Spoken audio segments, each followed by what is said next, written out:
I am so excited. All right, people watching this on YouTube, I'm just going to show you. I wore my Golden Girls t-shirt for Terry Cole because you are a friend, like that theme song, that like, thank you for being a friend. And you're hilarious. So, I just felt like I'm gonna wear my Golden Girls, but I'm so upset. It's not even in the frame. It's fine. So many people are listening to this. They're like, I can't see your t-shirt. It doesn't matter. Terry, this is your fourth time. You're the only one. Four Wow, times. I love it. Yeah. Podcast Because guest, friend of the podcast, number one friend. Some people might argue. best friend of the Oh, really good. podcast. Body Podcast BFF Terry Cole is back with us today because finally she has written Boundary Boss for all of us. She Everyone did. get the book. We also, so this is my first interview that I've done in over a year. I'm so happy to gently bring you back into the fray. We'll try to keep it gentle. So, all right. I'm obsessed with the book, Boundary Boss, The Essential Guide to Talk True, Be Seen, and Finally Live Free. Boundaries are one of the most liberating things in the world. So, but before we get into it, I always, this is called the Embodied Podcast now. You've been on the show for every name: Untamed the Wild Soul, Truth Telling, and now Embodied. And my opening question is, how's your body? How are you feeling in your body today? What's going on over there? Feeling good. Did a 37-minute trampoline workout. That was pretty fierce and I'm into it. So that was great. But I was sweating for like 3 hours after that. So I think I just stopped sweating now, even though I took a shower, of course, right after. I feel good though. I feel I meditated for 20 minutes when I woke up this morning. So if I can get those two things in, I'm in my body. If I skip either one of those, I'm like half in my body. Yeah, I hear you. Okay, so the book is out. You have this incredible body of work around boundaries. Who are you finding is like, if there is one, the most like unexpected kind of person who's like getting their hands on this book and being like, "Oh my God, I didn't know I needed this." Is that happening at all? It's happening with actually straight men, which is interesting because the book is more for cis women, not exclusively. I really work to have inclusive language, but I wrote for my experience, which is predominantly with cis women. So the hetero and gay men, same sex loving, are both finding it, which I find interesting, and saying, this applies to me. This feels accurate. Thank you. So that's great. I love that because I wanted it to be for everyone, but I didn't feel like I could, in good conscience, write it that exact way because I don't have the Yes. experience for that. Yeah, well, I'm sure all of your cishet women are super grateful that that's happening, and props to you on the inclusive language. I know we actually talked about that when you were going through the process, which is cool. Yes, you So actually really helped me. I was like, you're like, hey, can I say something? I was like, say anything, all the things, since you had an early copy. And that's exactly why I gave it to you, is because I know you would tell the truth. and I was like, oh great, because I made a list. You're like, I'm glad you said yes. Hold I'm like, on. I've got a well, just PowerPoint. in case you said yes. Your Virgo friend has bullet points. So, you and I did a little IG live last week, and one of the things that I really wanted to dig into, and we can go through the general bones of the book, but whenever I interview people who have written books on the podcast, I'm like, just get the damn book if you want the general bones. Like, I want to talk Yeah, about some juicier stuff than that. agreed. Um, so much of this is just about being able to effectively communicate with the people in your life Hmm. around, and this is what you said because I wrote this down: your preferences, your desires, your limits, and your deal breakers. So let's talk about preferences. Why is it so hard for people to communicate around their preferences with folks?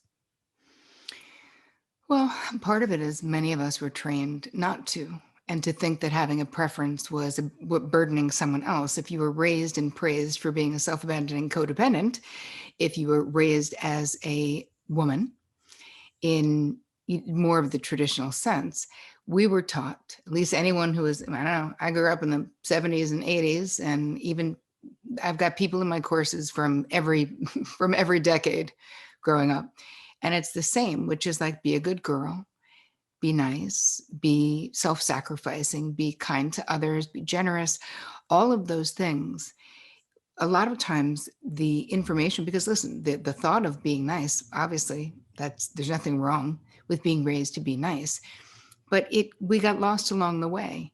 And so we somehow learned that putting everyone else above ourselves, or putting other people's needs or wants or desires above our own, or someone else's preference. So many women who've been in my practice and in my courses say they don't care. They're like, no, I'm really easy going. I'm like, but I want to make sure that you're not confusing compatibility or easygoingness with compliance.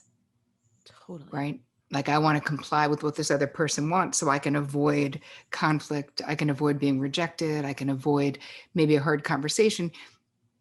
For some people, simply negotiating for what you want. One friend saying, I really feel like having Italian tonight. And the other one being like, thinking, I had that last night. I really don't want that, but whatever. It's not a big deal. I don't want to make a big deal out of nothing.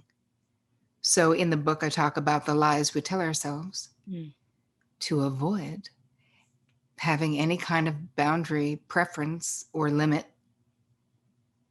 conversations where setting a limit. Hey, you know what? I don't drink. I'm out with a bunch of people who drink. And they're all like, hey, let's split the $800 bar bill along with the food bill. I personally care, because I haven't had a drink in so long that anyone who does that, I'm like, oh yeah, no, count me out on the bar, people. No, because there's no way I'm paying for whatever the hell you're drinking. But it can be hard in the beginning to, again, the lie we tell ourselves is, well, I could seem petty. Like, I don't want them to think I'm petty. It is not petty to not want to spend $80 on booze you didn't drink. It's not. It's just fair. It's just equitable. Now, if you have friends that will think that's petty, then that's on you and that's on them. But my feeling is, I'd let people know. And that makes me trustworthy, right? Just like it makes, part of our friendship is that we both know I know you're going to say what is true for you to me. And you know the same. So I never have to worry. I wrote about you in the book. I said that on the live, that there was an interaction about a friend who has such clean and clear boundaries. That was you. I actually said your name, where I had invited you to come do something with me. It was like an event in, where the hell was I going? Guatemala. You're going to Guatemala. And I was like, hey, I'm doing this thing with Deb Kern. You want to come? And you were like, no, I hate Guatemala. I hate hot weather like that, but thanks. Enjoy. Like, Guatemala's not my jam. Yeah. And the bandwidth saved from me not having to second guess, you trusting that like, it's not a problem. You know what I mean? Like, that I want you to tell the truth, you know? Can I tell Vic that I'm here and he can stop whatever he's doing that just sounded like a gun, which I hope it wasn't, but please stop. So I love this. And, as you were saying that, I was also just realizing, I was just thinking back to times, that check thing, what that brought up for me is I was thinking of times in my 20s when I was really struggling financially, and I'd be out with people and I would intentionally maybe just order an appetizer or something, because I didn't want to not be social, but I knew I couldn't afford certain things, right? Like that place some people can relate to, where you're going to the bathroom to check your card balance, to be like, ooh, I've certainly been in that precarious place many times in my life. And where I was afraid to communicate around a preference was because I didn't want people to know. That was an insecurity, right? I didn't want people to know I was struggling. So I was just thinking, as you were saying that, of all the ways also we are concerned about what people might think or how people might judge, where we are in our life or what's going on with us. Because we are ashamed of it or we're insecure about it in any given moment. And one of the other ones that came up for me as you were saying that is, because I know this was me, that cool girl, easygoing, I'm low maintenance. Because there's such a stigma on being high maintenance, but not just a stigma, but also misconception. Because having needs and preferences, period, is not high maintenance. It just makes you a person. Yep. And having the skills to express them, to make the boundary request, to share your preference with someone is really a generous act of self-love, because it means you want it to be known, but it also gives the people in your life accurate information about you. It doesn't mean that they're always going to acquiesce to what we want, and that's not what it's about. Boundaries and effective communication of our preferences, desires, limits, and deal breakers. That's basically letting people know, because those things, think about it, that's what makes up who you are. Those things, they are unique to you. Whatever they are, they're fine. Like, nobody has a right to tell you they're wrong. Again, it doesn't mean that everyone is going to be like, oh, okay, that's your preference. That's always what I'm going to do. But for sure, they're not going to do it if we don't tell them. I mean, maybe they'll stumble upon it, but it's you much more likely to get your need met or to get what you want. And there's nothing wrong with getting what you want. And again, all of these things, I feel like the myths and the negativity and there's such a myth about being female. I mean, being a woman. I don't know if saying female is the right way to say it. So I think it's about being a good woman. What we learned. She would give you the shirt off her back. Put your shirt back on. She would give anyone the shirt off her back. Why, Betty? Why? You're going to be cold. And not everyone deserves your fucking shirt. Like, yeah, that to me, without discernment, it's just such a setup for the martyr complex, to feel victimized, to feel underappreciated, to feel used by others, when literally we're driving the train of what is happening. So, and I understand the conflict. Hi, that's why I wrote a book about it, because I've had clients for the past 25 years feeling conflicted about this. But there is a way, and I think that removing those myths, sort of at least looking at those myths, when we look at the lies we tell ourselves, as to why don't we make the boundary request? Why don't we set the limit? So in the book, I walk you through the process of getting very aware of the ways that we like bullshit ourselves, where we're like, oh yeah, when that person screamed at me, I know they didn't really mean it. They're just really stressed in the fourth quarter this time. Like, we make excuses for their crap behavior, right? And then who gets off the hook? Well, they get off the hook, but also we get off the hook, because now I don't have to have the conversation about why Bob is acting like such a douche, Okay. This is reminding me, I'm like laughing because I'm remembering, we all have, for those of you who have been listening to the podcast for a long time and have heard other Terry Cole episodes, one of the big things that we've talked about before is codependency. And so Terry really helped me many years ago really start to heal and get out of codependency. And for the most part, I'm very rarely codependent anymore, but no one is above a codependency relapse. And in my last relationship, I was dating a man who was a single father of a young child. The kid was not even 2 yet when we were together. And so I was constantly making his life and his experience more important than mine, because it was like pretty subjectively more challenging than my life in the moment at the time and whatever. And I remember I was on a walk with a girlfriend, like telling her all these things that, all this stuff that I did for him on Father's Day that he didn't ask me to do, obviously. And classic codependent thing being like, I'm gonna do all these things for someone, and then I'm gonna be upset when they're not like so excited about all the things I did that nobody asked me to do. So, so I'm just remembering me like anticipating all these things that he might really like love and enjoy on that day. And then at the end of the day, asking him like, how was your day? And he literally listed like 3 things about the day before he even mentioned anything of and or related to my presence or anything I did.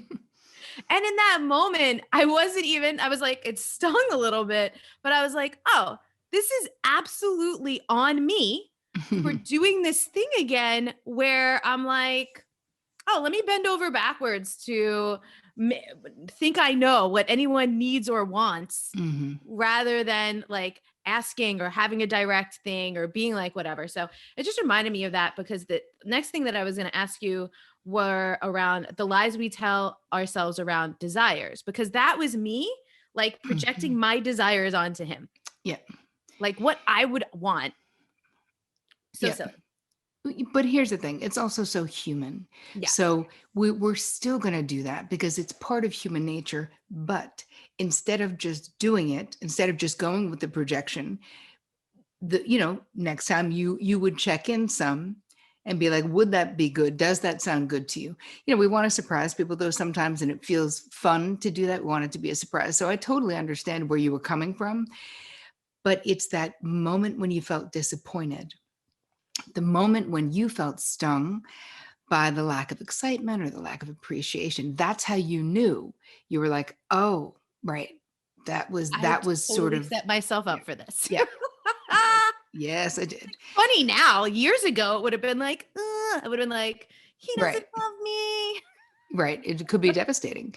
Yeah. But what you were saying about kidding ourselves about our desires, and that in a way that goes back to what you were saying about being like the cool chick and being like, whatever, everything's fine. Like I don't need anything, like I'm low maintenance, that story, as if you said having needs, wants, desires is being high maintenance, which is not, and as if there's something really valuable about requiring very little effort Yeah. from another, you know?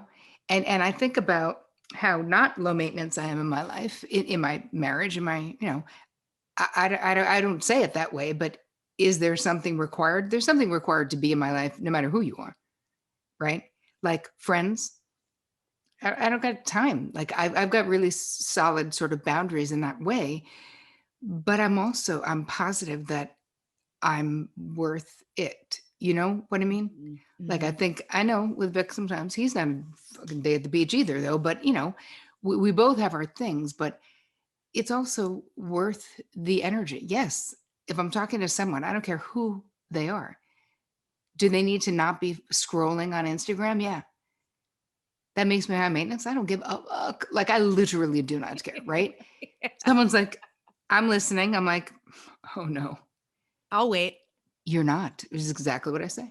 Yeah. I say, hey, if that's important, I can wait. And if they say, no, I'm listening, I'm like, no, I need you to listen with your ears and your eyes. Yeah. And again, what I love so much about boundaries, same thing I love about like marketing and copywriting and like all these things we do in our businesses is like you will compel the right people and you will repel the wrong people.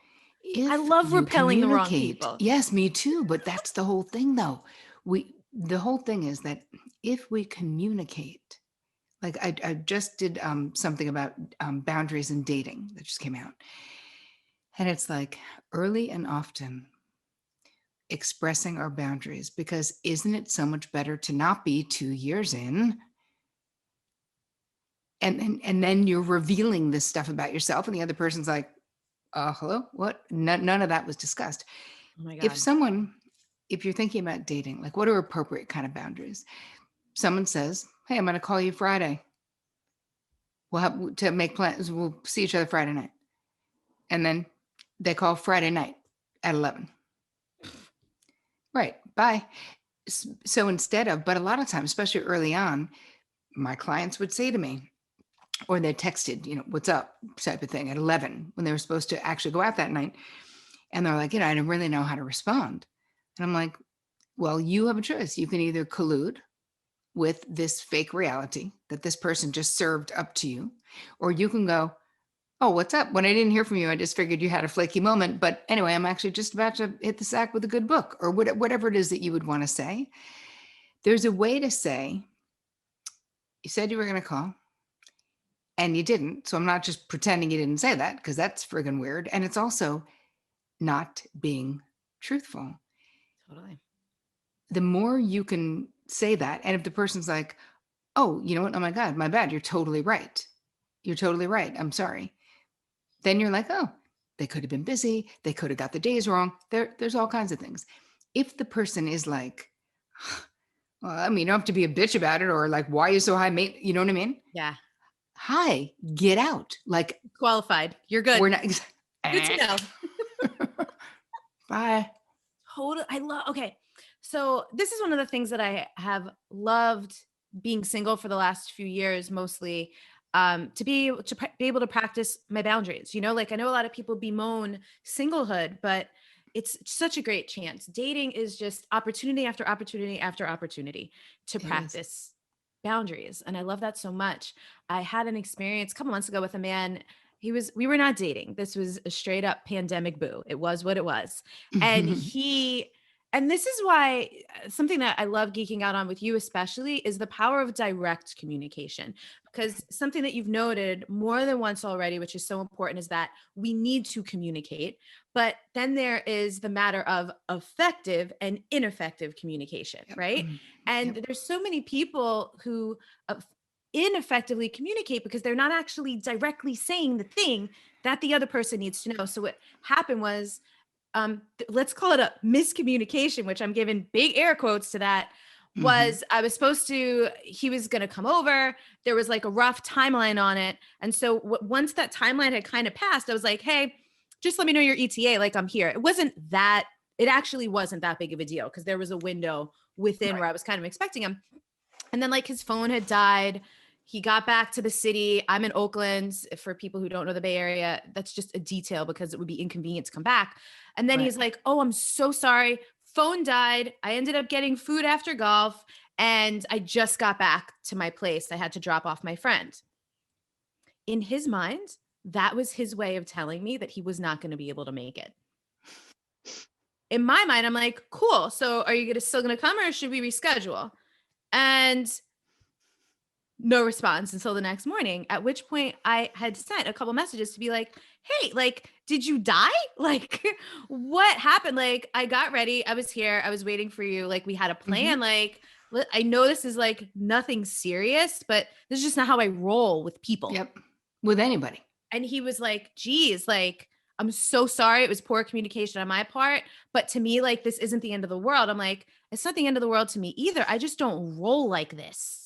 Yep. Like, this is shitty. It felt so shitty to be Yep. sitting here not knowing if you were coming or not, or truly, like, I'm a New Yorker. Like, I was raised by people who, if you don't communicate, you're dead in a ditch. I don't know Yep. where these ditches are, but apparently they're all over the place and you might be laying in one. So, like, Right. it was so fascinating. And then from here on out, I was just like, again, if that was someone I was thinking about seriously dating, that would have been a deal breaker. But because it Yep. wasn't, I was like, okay, cool. Like, this actually is the most casually I do anything. But now I know in terms of my expectation Yep.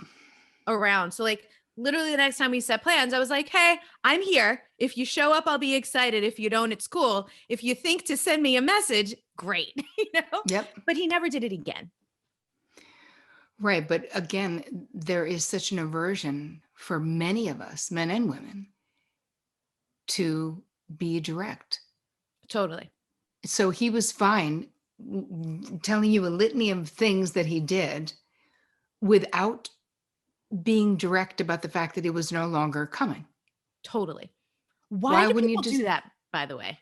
As a therapist, Well, part of it is they feel like it's a soft. They don't want to reject the other person, and so he's building a case for not coming back. He doesn't want to be right? wrong. Yep. He doesn't want to just tell the truth. Like, I'm tired. I'm already here, because it might sound rude.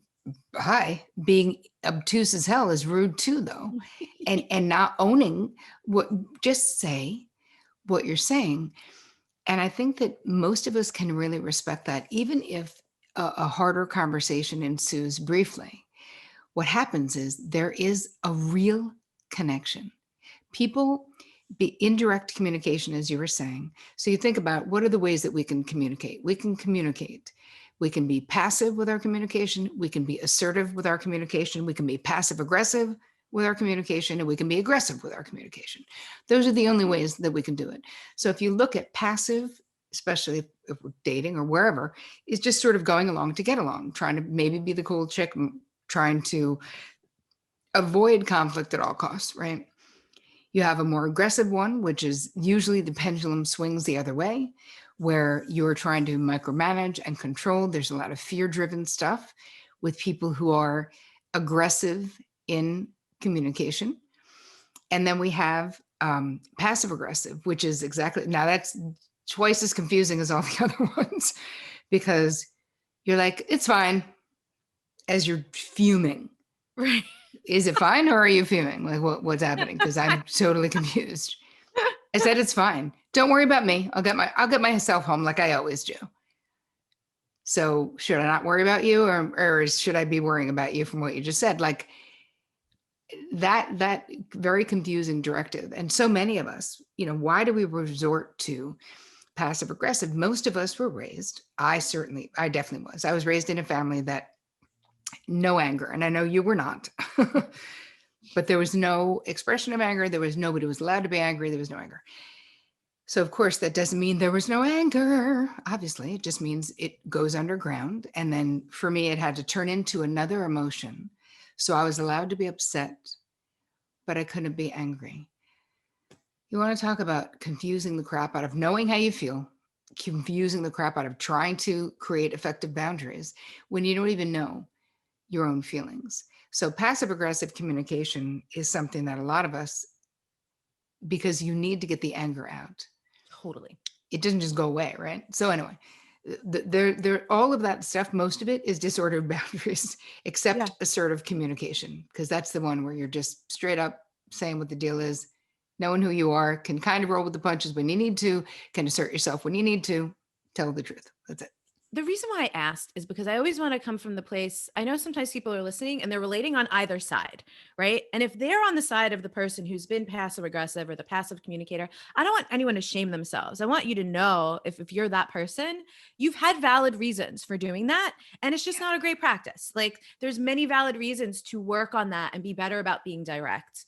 Because it's unclear, and the result, like the impact it has on people. So like the difference is, it reminds me too, many years ago when I was doing self-publishing my book in 2015, I remember so clearly my developmental editor kept telling me, and this is a form of people pleasing, right? Like, yes, we'll hit that deadline, we'll do that thing, we got this. And then they wouldn't hit anything. And I'm like, if you would have just told me up front, it's not happening, I would have been upset, but I would have been so glad to know, because then I could have planned around the truth, right? Rather than same thing when this dude like said what he said and then didn't come. It was like, if you would have just said, I'm so sorry, I'm not going to end up being able to make it. Would I have been disappointed? Yes. But will I then have had to spend the rest of my night being like, is this guy okay? Is he dead? What's happening? And like really having so much more time and feelings? I wouldn't have. So like, as your Virgo friend over here, everybody, I also just want to make a case for, even though it might feel scary to communicate more directly and clearly, it saves so much time for both you and other people, reduces conflicts. Like, I mean, there's so many reasons for it. So you gonna say something? I am. I'm just going to say something about the trustworthy factor too, because this is what happens if we are avoiding being direct. And what you were saying before, like, dude, I wrote a whole book because I was the biggest disaster in my 20s. So there's not one person listening, watching that I would ever be judging. I wrote this for you so you don't spend a decade doing what I did spend a decade doing, and being like the biggest boundary disaster ever. So there's nothing I can hear from anyone that makes me go, I can't believe you would do that. I'm like, oh, I've done it all. I've done that too. So I got you. But with trustworthiness, this is the thing. And for me, it came early in my sort of my well, early, like my mid-20s, let's say, my therapy life, where I had a therapist, and I just said, oh, I was late for work today. I just told them I had a flat tire. And so at the end of that session, she was like, okay, so today we've established that you're a person who lies. I was like, what? What do you mean? I just said I had a, she's like, well, did you have a flat tire? I was like, I mean, no. She was like, right. So then that is a lie. And I was like, all right, well, thanks for saying that, I guess. And then the next week I came in and I was like, though, I really actually don't want to be a person who lies. And she was like, good. So now we'll work on that, because all you have is your word. Totally. Right. Another gem of my dating life was realizing how many people lie all the time. Like when you just aren't oriented to something, you just forget it's on the menu of options when it's time to make a choice. Yeah. And that is something that has really blown my mind to see that like people lie all the time. I really do like it a lot. So I'm curious. So we talked a little bit about preferences. Mhm. Why? Feel like preferences and desires kind of bunch together. So I won't Yeah. necessarily get into desires. But what I did want to dig around in with you is how do people even know what their limits are? Well, you have to just be really dialed into your body. And first of all, let's just all agree that we're allowed to have limits and deal breakers, like non-negotiable things where we just go, no, I don't, no, that is not for me. That is a hard no for me. And what I found with my therapy clients is that if someone didn't understand it, if their partner was like, I don't know, you shouldn't feel that way. That's like stupid. Like you have no reason to feel that way. Too late, man. Like, hi, the horse is already out of the barn. What are you talking about? Like, I have no reason. I already do feel that way. I just told you. So, but people will do this if they don't like what you're saying. And so, knowing that you're the only person who can possibly know what your limits or deal breakers are. Yes. And as long as we're clear, this is where it gets muddy though. So let's clarify it. Sometimes people use limits and boundary type things to as a lever to control others. Mm, So we want to be really clear that when I'm talking about your limits and your deal breakers, that those are things that are on your side of the street. Now, if you're in a relationship with someone and they continue to go out, let's say, I don't know, does anyone even go to clubs? Let's just say if it wasn't a pandemic, let's just say that person wants to go out with their friends 5 nights a week. But that doesn't work for you. You don't like that. You can make a request.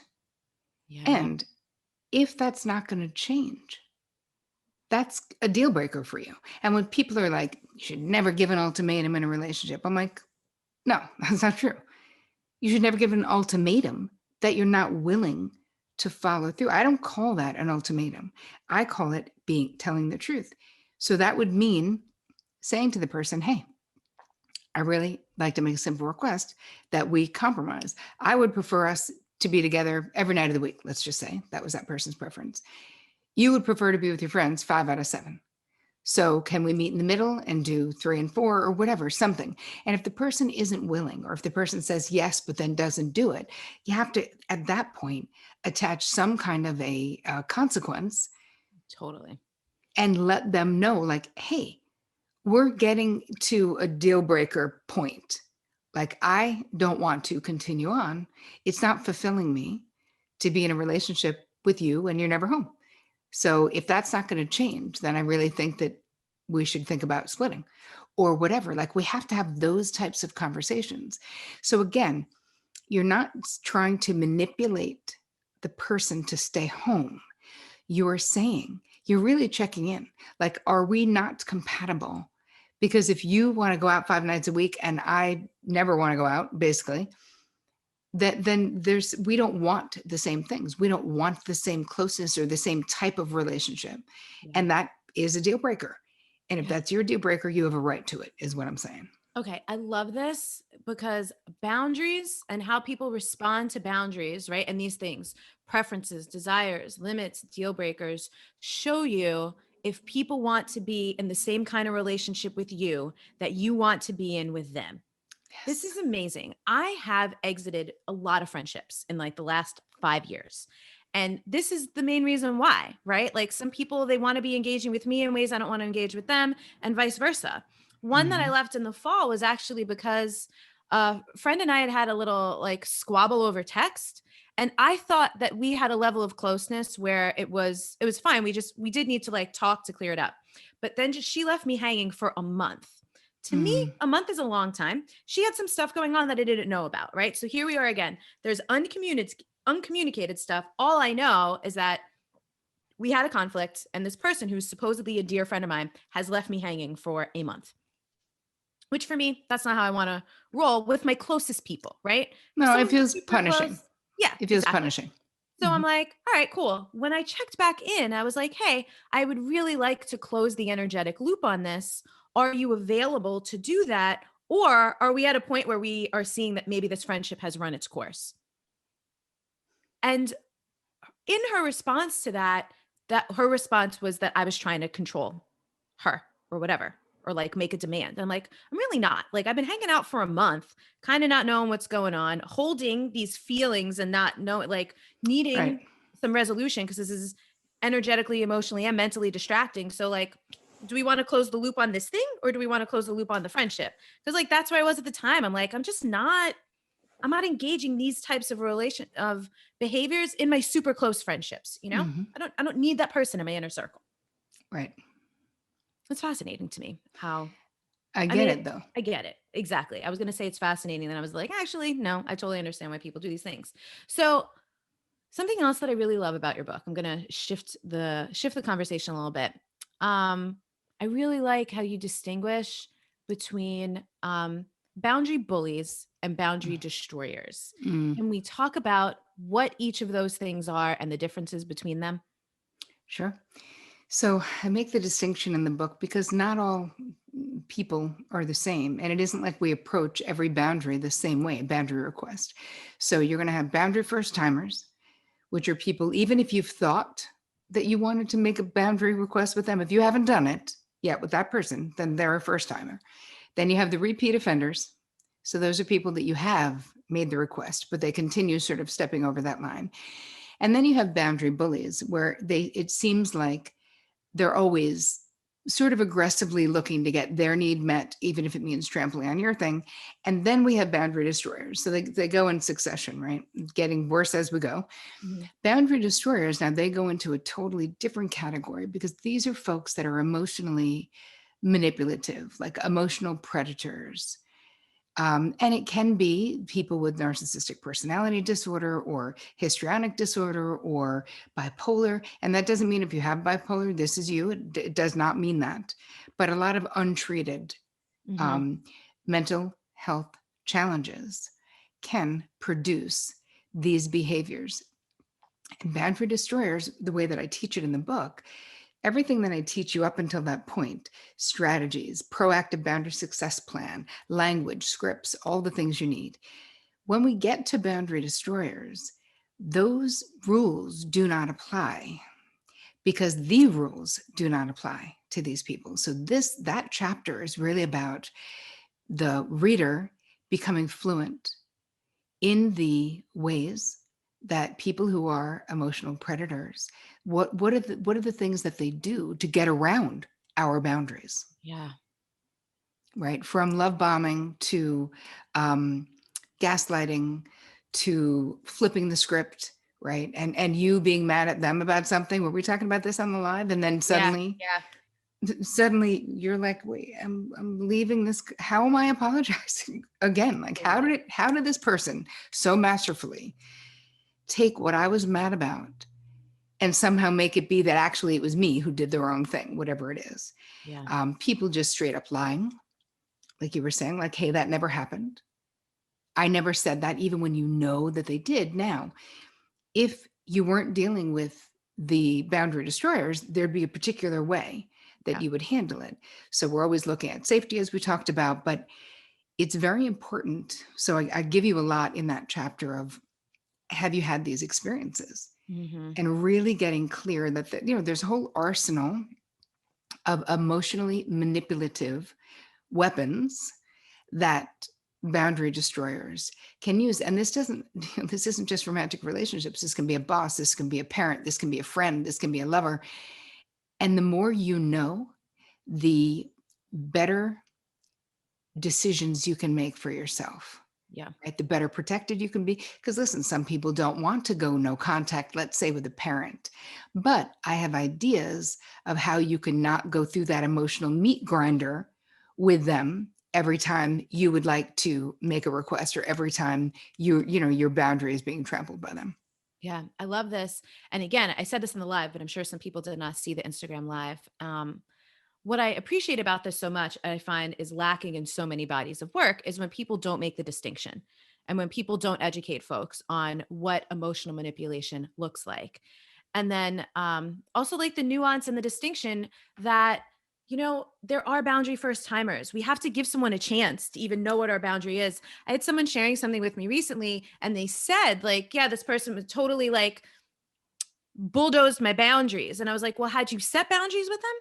And they were like, Right. "Oh, snap, I hadn't." Right? Because this is like everything happens in like phases and stages and process, right? So Yep. if you're newer and you're practicing your boundaries, there's so many different things to like do and practice and remember, and we do kind of have to check in sometimes. Like, wait a minute, did I even communicate that? Like, did they even know that was a concern? Okay, maybe I need to restate it. Did they understand what I meant when I said the thing? And like, Yep. it is so much work up front, but it's just so worth it over time. I mean, the payoff for the quality, your future happiness, your Yeah. future intimate relationships, your future friendships, all of this stuff, they're so much better. And the quality of connection is so much more. And you're also not wasting so much time with folks who are not high priority people. So Yeah. this is another part of the book where we talk about your VIP section and really being aware of like who is in that thing, Yes. and the realization that not everyone deserves to be, and that you are the bouncer, just you made the guest list and you put up that velvet rope, and if you don't do those things, anyone can just come in and plop themselves down and feel entitled to your time and your energy and your sunshine and whatever else. So it's important that we make the distinction. We do a lot of inventories in the book where you're really looking like, who is in my VIP section?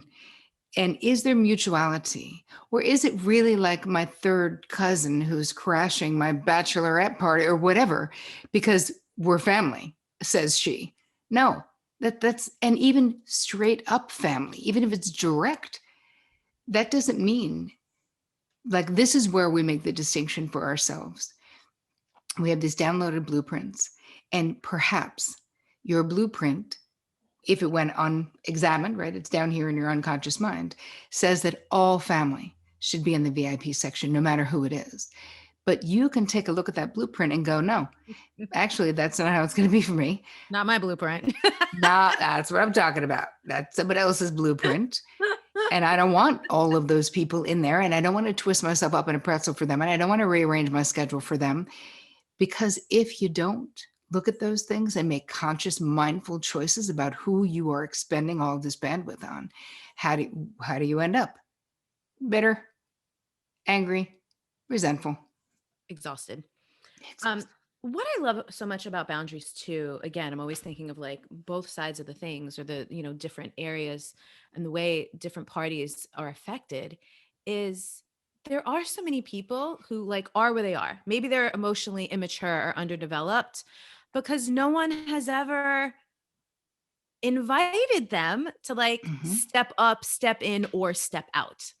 Yep. And all this boundary stuff is that's what it does for people. And even the people who bristle at it at first, over time, sometimes they're like, oh, I get it.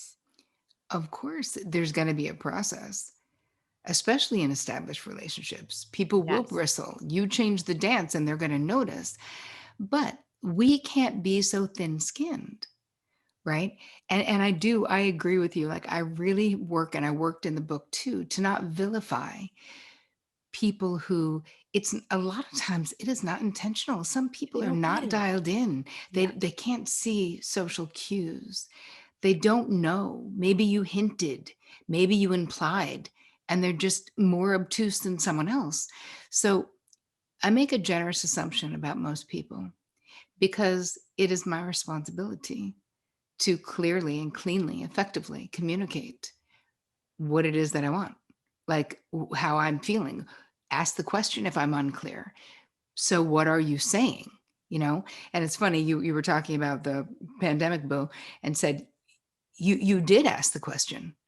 Like, you were so clear, because you are really good with boundaries, that you asked the question, straight up. And the fact, the ghosting of the moment, and you're like, you don't even have to do the hard thing, dude. Like, I literally just did it. And you could have just said, correct. I'm exhausted. I'm not coming. I'm sorry about that. Fine. You, like you said, there would have been no more bandwidth gone. You would have watched Netflix or done whatever you were doing and had no problem. You wouldn't have been thinking or worrying about it, you know? Yeah. Yeah. Yeah. And it also, it's so the entitlement piece is something that I find so interesting. And to me, that's a red flag on the way down the road to a deal breaker. Because for me, people's unchecked and unawareness around entitlement is something that over the years I've just realized I'm not interested in engaging with that. Like if they're gonna work on that, cool. Like let's reconnect when you have figured that shit out. Because Yep. it's to me just one of the most irritating, agitating things to. Well, it's like a lack of gratitude. Like it's a lack of respect. At least that's my feeling of any kind of entitlement. It's like, no. I mean, I'm being married, I've been with Vic for almost 25 years. And it's like, I don't feel entitled. Like that guy does not work for me. So it doesn't matter what he's doing for me, everything he does for me, I'm grateful for. I'm verbally grateful for. I don't feel entitled to it. So someone who I don't know that well, feeling entitled to something, that is definitely a big red flag for friendships, for anything. For me, it's like ask, get clear, right? Get confirmation as to what.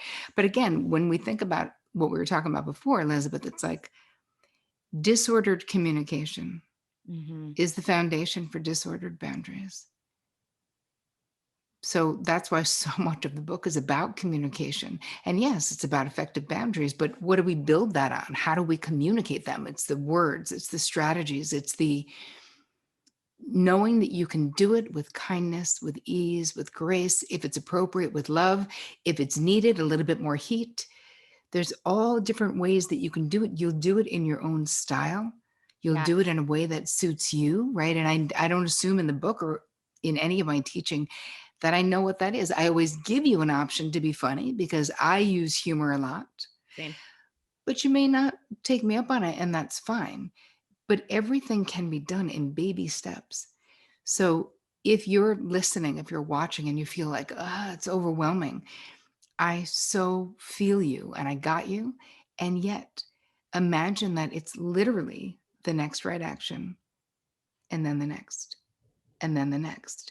And there's no bullhorn, telling everyone in our relationships we need to talk about boundaries. Like we're not doing that because warning people doesn't do it. It actually just makes people not want to have whatever conversation we're trying to have with them. They're like, oh my God. I mean, ever in your life when someone's like, we need to talk. Have you ever wanted to talk when they did that? No, I even me now, it's like instant dread bubbles up in my body. And who hears that and doesn't want to be like, about what?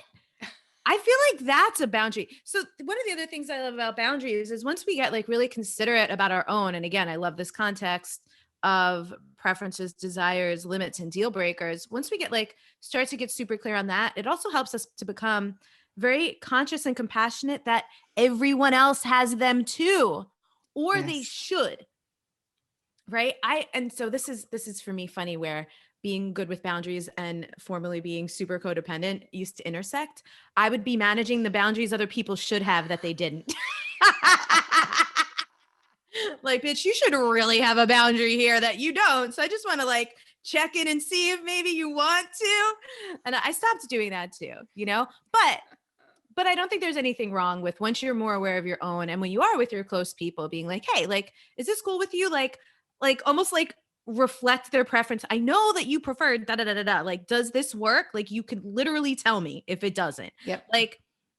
Kind of indirectly coaching people to have some better friggin' boundaries when you know they can. No, but here's the thing though, Elizabeth. Yes and no. I definitely think that that's okay because here's the thing. When it has to do with me, right? When it has to do with the way that I'm relating to them, if I sense, like you said, that someone is abandoning themselves to please me, Yes. I don't want that. I don't want it. So I will exactly what you said. I'll say, okay, so this is what you said, but I want to Is that still true for you? Is that what you mean? Because I'm flexible. So, Yeah. or whatever, giving sort of them the option. And listen, I don't want to intuit that. I just do.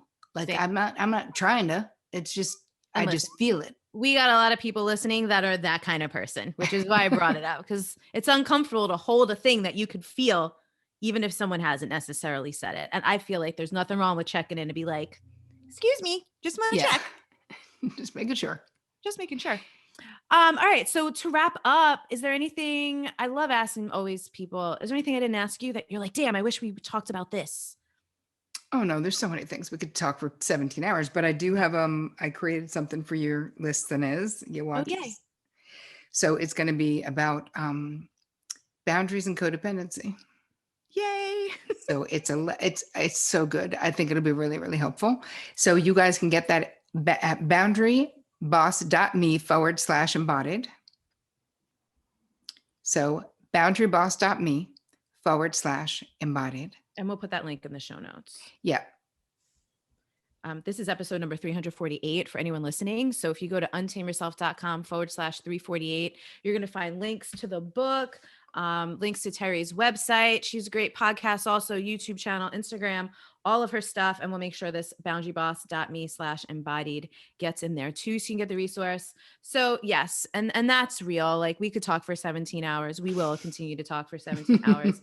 I'm so excited for you. So happy for you. So proud of you. The book is literally so good. And I just want people listening to know it's very rare that I finish a book anymore. I start so many books. And for me to read something cover to cover, I almost never do. I like sequestered myself for 3 days to finish this book because I was like, oh my God, it's so good. But it's also just like your way. It's digestible. You can follow it, you can process it. Because I think, being a person who's been practicing boundaries for many years and has a large grasp on it and is very comfortable with boundaries, I was putting myself in the shoes of like so many of my own like students and clients and even just people I know who struggle with it. And as I was reading your book, I was like, man, people are going to be able to get this, right? This feels doable. It might be hard, but it still friggin' feels doable. So it's such an incredible manual that, I mean, keep it like by your bedside table, keep it in your purse, like pull it out, like mark it up, put your little Post-it notes. Oh my God, I didn't even see this little gorgeous card picture of you that was in the beginning of it. So freaking cool. So anyway, y'all, this is the Boundary Bible. It could have been called the Boundary Bible that we've all needed for friggin' ever. Get the book, passive aggressively send it to people in your family if you want to. I'm just kidding. Maybe don't do that, but maybe, leave it hanging around. That's the kind of passive aggression I could get down with. Like that's what I'm talking about. You might need this book. At someone's house who really freaking needs it. So again, Terry, as always, thank you for your time. I know you're super busy. Everyone listening, make sure you are following Terry Cole in all the places, get the damn book, and that's it. All right. Well, I love you. Thank you. Love you too. Bye. Bye, honey.